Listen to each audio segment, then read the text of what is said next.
Hey, it's Mosquito, also known as Chris. This is a Delta Overarm pin router that I got a couple years ago. It's a 43-500. This one in particular runs on 115 volt, and I picked it up to replace an old Duro that I had.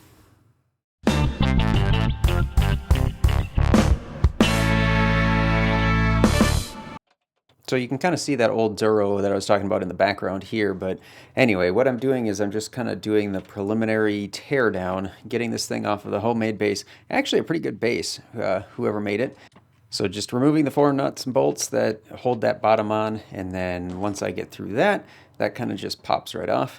And then the next thing that I'm going to do here is start working on taking off that bottom foot, and it's just got basically a pin that holds it to an arm, and there's just a couple of circlips on either end, and then that was the arm that came out, and then I could remove the bottom foot.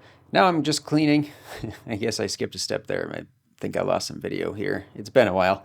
So I'm just using a nylon cut brush in kind of an angle drill and cleaning up what I can with that. And then I'm just using some fluid film to kind of keep everything clean and hopefully rust free for as long as I've got it. So if you haven't figured it out, this is going to be sort of a restoration, I guess, getting this thing back into work. I'm not going to go crazy on it. I'm just basically taking it apart, cleaning it up. It went through some rain on the way to me, so I just want to make sure that I get everything all taken care of. So as you can see, there's just four bolts and nuts that are holding that bottom casting onto the middle, and then there's just four bolts that go up through that middle casting into the top casting.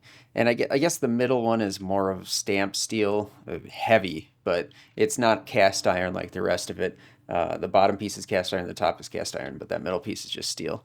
Next, you can already see on the table, we've got all the pieces that work together to make the foot feed, or the foot lever mechanism, I guess. So this has two angled pieces that are bolt welded in one end of it, and then it's just got the spring and then a washer on the nut on the end of it. And that's just what's used to go between, there's a yoke and the foot lever, and that raises and lowers the table. And then we've also got the foot pedal, and that's also in there. And there's just basically a pin with a circlip on both ends. And there's actually a lot of wiggle room, so that's pretty easy. And then there's just another clip on the other end of it. That's what holds that foot lever in place.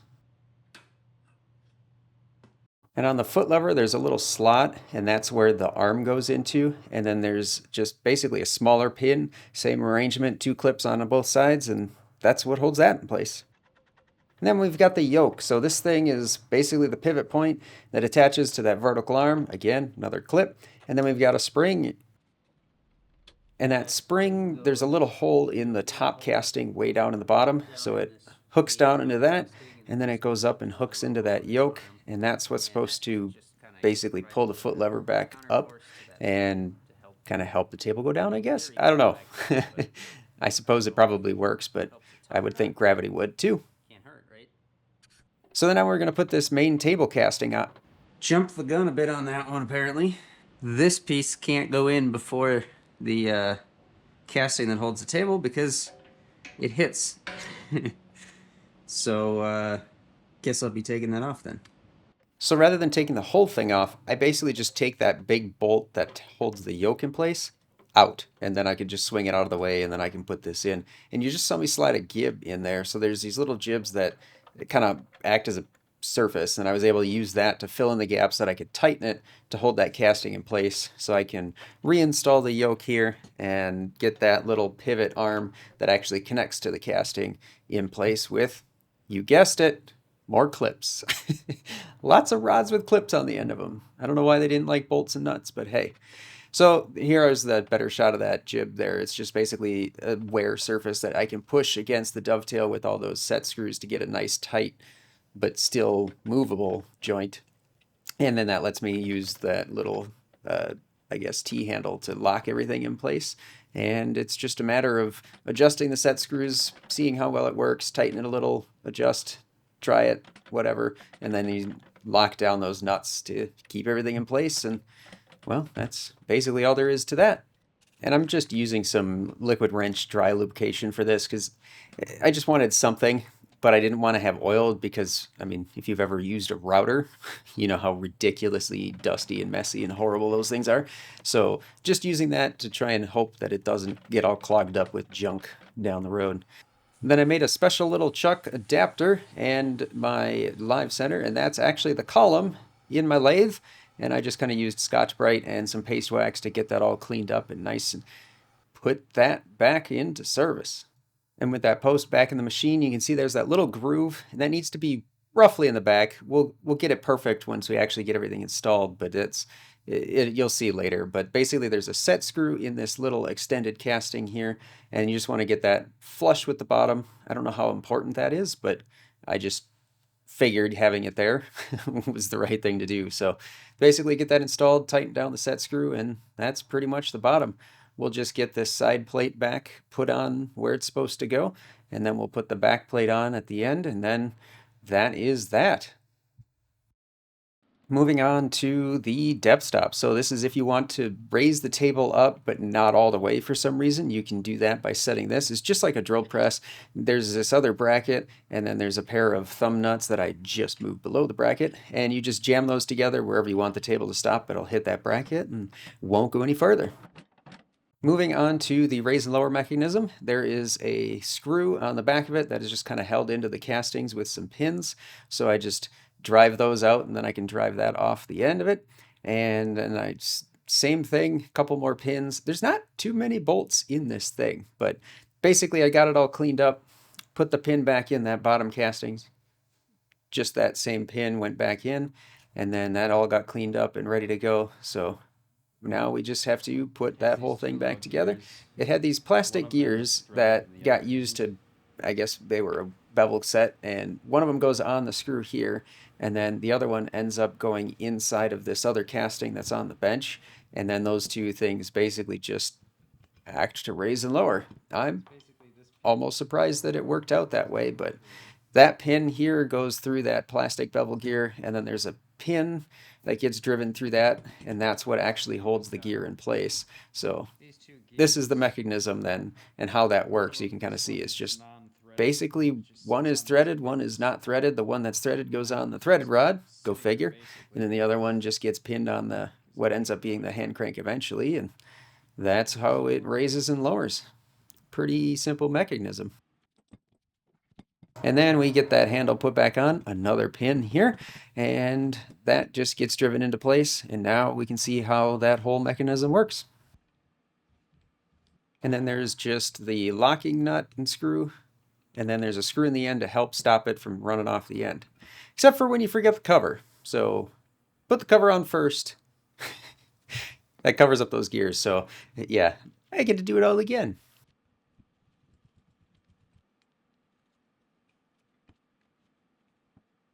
And that cover is just held with a single screw on top, but it's an oval where that screw passes through. So there's no way to install that unless you take everything off of it. So get that tightened down, and then I think we're good. Once that's all good, we can get that slid onto that post, and then I can get it locked down here. So I just slide it all the way down to the bottom, tighten down the nut and bolt that hold that locking collar, I guess. And then we can run it up and down a little bit, just make sure everything is happy, nothing's binding. And then we can get the casting that holds the arm, that makes it the overarm pin router, and this will eventually hold the motor in place. But this is where that groove in the back of the column will need to come into play, because there's a little groove that lets this lock in every time. And that also just keeps it from twisting as you use it too.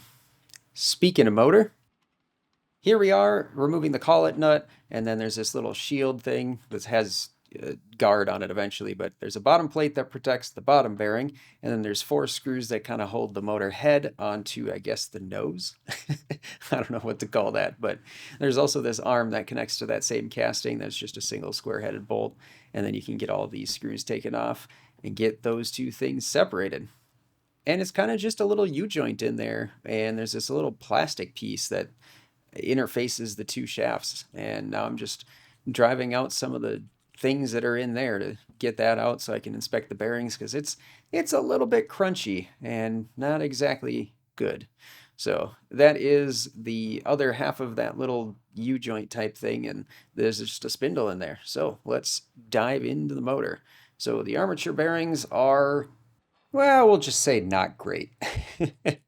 And so I'm just kind of struggling with this to use the different gear pullers. I got it moved a bunch away. I just couldn't get that thing out of there. So I got the U-joint part off and the cover plate, but I basically just had to push that other casting back, and then I could get a gear puller in there to actually get the bearing off of there. But it seemed a lot harder than it should have been. That's when I found out that there was a key that somebody had beat the crap out of. All right, so I got the new bearings. I don't remember what they were, sorry. But I'm just driving them on with various things. I used a socket to push only on the outside, and then I used the wrench. And now I'm just reinstalling the plates. And then I'm going to put this back on the armature where that belongs. I just have a hole drilled in a block of wood so I can drive that down without hopefully stressing the bearings too much.